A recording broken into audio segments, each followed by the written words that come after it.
oke. Selamat datang bro. Yo. Satu bro. Oke, silakan dulu. Silakan dulu. Oke, jadi kita mau ngobrol apa nih? Saya sebagai host sendiri sebenarnya sudah punya tema apa yang harus kita obrolkan saat ini ya, teman-teman. Selamat datang di Ngobrol Bisnis, di mana podcast yang bahas tentang topik-topik seputar dunia bisnis ini dan profesionalisme. Kali ini kita akan ngobrol soal komunitas bisnis dan gimana cara mencapai komunitas bisnis dan kerjasama kita dengan orang-orang di luar ini. Oke guys, kita mulai dari hal-hal yang dasar dulu ya. Menurut kalian nih, gimana sih komunitas bisnis itu penting banget dalam dunia bisnis? Wah, Aldi, ini krusial banget ya. Di startup gue, komunikasi bisnis itu sangat penting. Kalau tim sales nggak jelas, justru akan mengurangi komunikasi produk kita. Bisa-bisanya kalian kabur. Bahkan satu kata yang salah artikan bisa bikin diri kita gagal. Tujuan bahkan di level internal perusahaan, komunikasi juga menentukan kinerja. Misalnya HRD perlu komunikasi yang transparan dan efektif biar karyawan nyaman dan ngasih feedback untuk karyawannya. Dan jangan lupa komunikasi internal kayak komunikasi di publik, brand messaging, komunikasi dan investor. Kalau nggak konsisten bisa menuju citra. Kalau aku juga sih ya, aku ngerasain banget pas pertama kali kerja. Pasti kita yang pas pertama ngerasain kerja pasti adanya rasanya grogi atau apalah ya kan. Iya. Dan ternyata belajar di saat pertama di dunia kerja itu sangat penting, apalagi belajar di saat komunikasi itu penting banget dari awal kita memulai karir. Oke, gitu ya. Bagus sekali pendapat kalian, bagus. Karena kita perlu menyampaikan pendapat kita juga tentang dunia bisnis ya. Ya. Oke, mungkin boleh yang minum dulu guys. Mencil dulu lah. Biar gak tegang ya kan. Oke, back to topic ya. Pernah nggak sih kalian ngalamin gimana miskomunikasi yang berujung sebuah masalah gitu? Ada nggak sih? Coba cerita dong. Kalau aku sih jujur pernah ya. Kita tuh pasti pernah salah kirim proposal ke klien, salah dengan ke klien. Kalian bisa bingung kalau kemudian klien kita. Kita pasti pernah merasakan potensial yang merugikan kita semua. Kalau di akunya sendiri sih tantangan dalam terbesar dalam komunikasi lintas bisnis itu yaitu kita sebagai Gen Z ya maunya cepat dan to the point. Tapi terkadang kita tuh dianggap nggak sopan sama generasi yang lebih senior. Menurut aku sih gitu sih ya.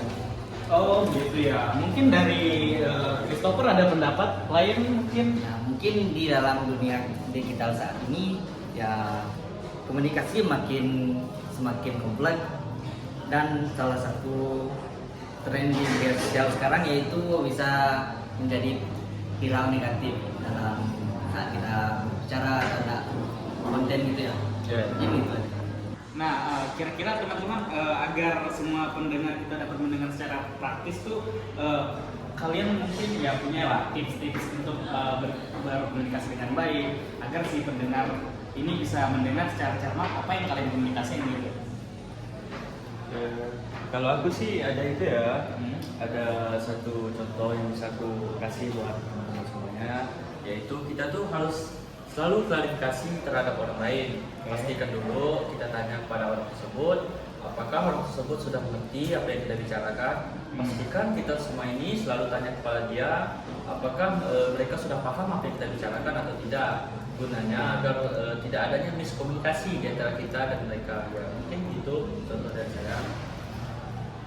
Kalau menurut saya sendiri sih, kita bisa mulai memilih dari dan misalnya di channel komunikasi yang sesuai dengan diri kita, dan ada hal-hal yang lebih baik yang disampaikan langsung ketemu dengan orangnya, bukan lewat chat ataupun media sosial lainnya.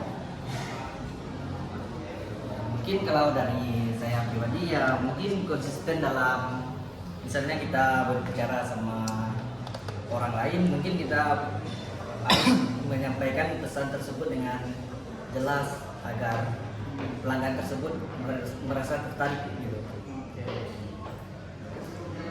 Terus kalau dari aku itu harus bisa kita buat fresh graduate, kayak kurang lebih kayak seperti aku lah ya kan. Iya. Karena apa? Karena penting sekali untuk kita belajar dalam menyampaikan sebuah komunikasi yang asertif, supaya dalam kita menyampaikan ide-ide itu dapat tersampaikan dengan cerna atau lebih jelas tanpa rasa takut, dengan kata yang sopan lah. Nah, keren banget ya, keren banget sharingnya tadi. Saya merasa banyak sekali ilmu-ilmu yang saya dapatkan. Nah, jadi intinya komunikasi bisnis itu bukan cuma soal ngomong ya teman-teman, tapi juga soal memahami audiensi, menyampaikan pesan dengan jelas dan membangun kepercayaan juga.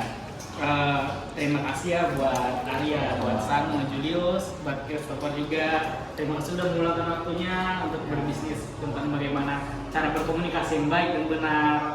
Saya yakin banyak sekali orang yang akan merasa terbantu dengan adanya podcast kita di sini, karena podcast kita mungkin bisa mengedukasi banyak orang agar mereka bisa dapat berkomunikasi dengan baik ya. Oke, sekian, terima kasih. Sampai berjumpa di waktu selanjutnya ya.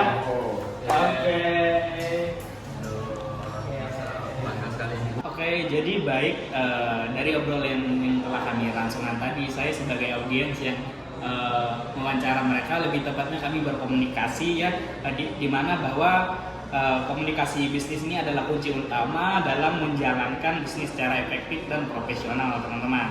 Di mana komunikasi yang baik dapat mendorong kerjasama tim, di mana memperkuat hubungan dengan klien, membangun citra brand yang konsisten, dan menciptakan lingkungan kerja yang sehat.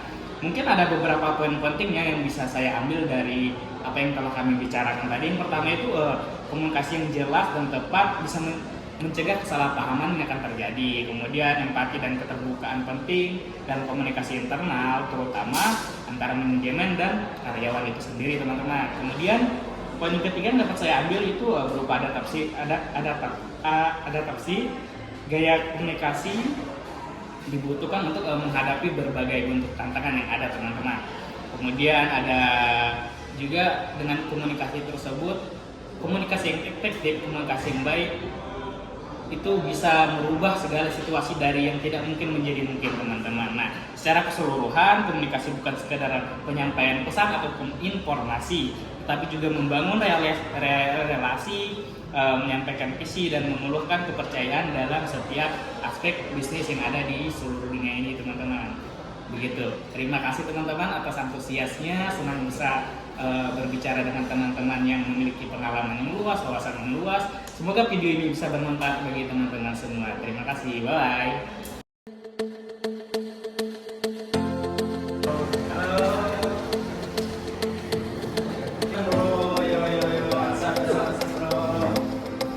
Oke guys, kita mulai dari hal-hal yang dasar. Mungkin boleh ya yang minum dulu guys.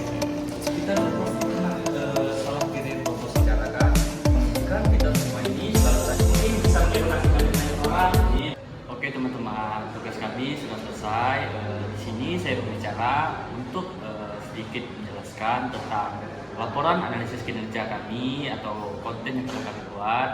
Konten yang telah kami buat ini bermaksud untuk berbicara atau men-sharingkan informasi-informasi yang kami punya semuanya, kepada teman-teman semuanya, guna untuk memberitahukan bagaimana cara berkomunikasi yang baik dan bagaimana cara berkomunikasi bisnis yang baik, agar para klien kita semuanya bisa menerima kerja kita dan menerima apa yang masuk.